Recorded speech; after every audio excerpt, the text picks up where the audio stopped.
porn photographers, what is the most awkward moment you had? What do you feel when you film? How is your job generally? Not photographer here, but cinematographer. When I was at the beginning of my career, I accepted a proposal to work on a hard movie. After the second day of filming, the director approached me and told me, "It's clear you are a good cinematographer. I love how you manage the skin tones and mood. Just one thing. In this industry, it's not only the face that we want lit correctly. It's the nutsack, right?" That's funny as fuck, dude. Smiley face. I was in AA when I was 19 and I learned that my then sponsor directed porn. Being an ambitious young man, I inquired about any job openings as an actor. He just shook his head and said, "You don't actually want to do porn. It smells bad." Worked in plastic injection molding for years. Had a new guy come inside the employee's door one day. His first, "What's that smell? Plastics." Shook his head. "Not for me." I quit, and walked away. I saw a comment somewhere, that described the smell of a porn set as a combination of lube, ass and sadness. I'm a photographer who has on a few occasions taken photos of porn, usually for friends who have OnlyFans, but my story is from before I did so. A model reached out for me for a shoot, we chatted normally and talked out some minor details. Nothing explicit, just a bit of topless stuff. Mind you, I didn't know her at all, she was a random person who reached out on Instagram. She texts me and tells me that we are going to FaceTime at 12 AM. I insist that we can talk tomorrow and that I'm already in bed, and she persists that it's fine. I hate FaceTiming, especially with people I don't know, especially at midnight when I'm already cozy in bed. She calls me and is in the middle of taking a piss completely nude and drunk off her ass. I was taken aback and told her we can just talk tomorrow. She gets upset and says that we need to talk now so she can show me her body and her tattoos. She says this as she's wiping up. I was super skeeved out and hung up. Needless to say, I did not feel comfortable doing a photo shoot with her and I ghosted. Sounds like you missed out, she seems a charmer. So you could say, you told her to piss off. There was an AMA on this a while back, you may be able to find something there. I believe the cameraman was doing VR porn at the time or something related to that. This probably.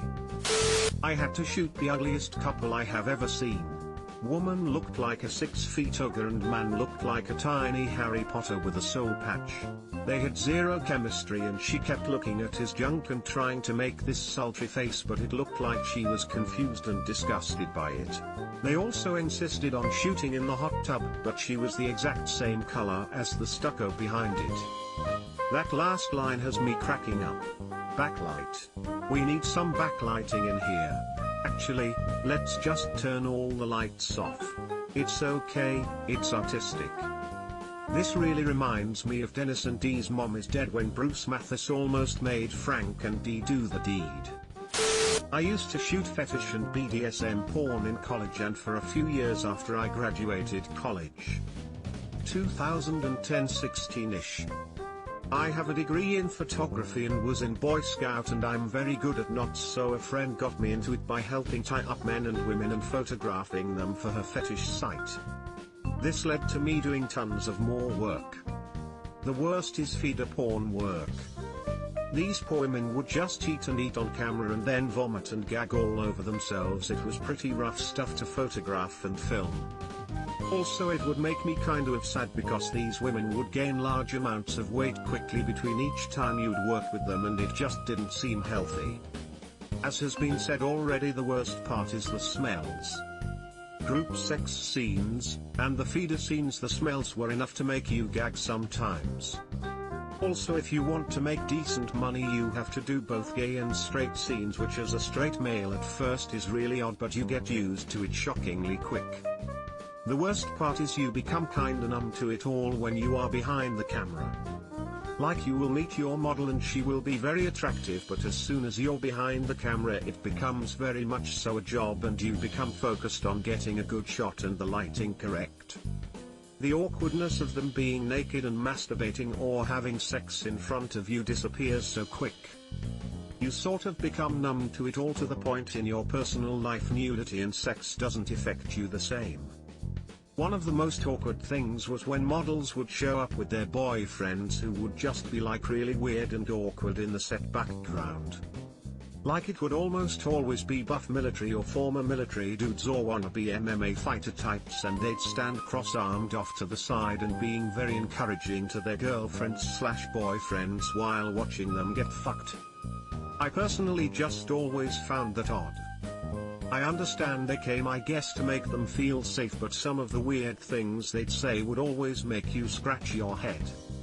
Only got came on once and it just grazed my leg. Got squirt droplets hit me a few times. Never really got involved with the scenes other than that and tying people up. Honestly, sets were much more professional than I imagined when I was younger. Most of the porn girls were not like crazy whores who wanted to fuck constantly, it was literally them turning it on and off for the camera. I worked with a smaller budget company, so I never saw fluffers, and I honestly question if they really exist. It would be common to see the guys sort of just casually be jerking off between shots to keep it up. Which is sort of weird. You'd be talking to them about asserting a shot up and they'd just be jerking it the whole time. Pay was pretty good. Usually on set days was about $60 an hour, paid out in 4-hour blocks, so even if you worked 6 hours you'd get paid for 8, which was cool.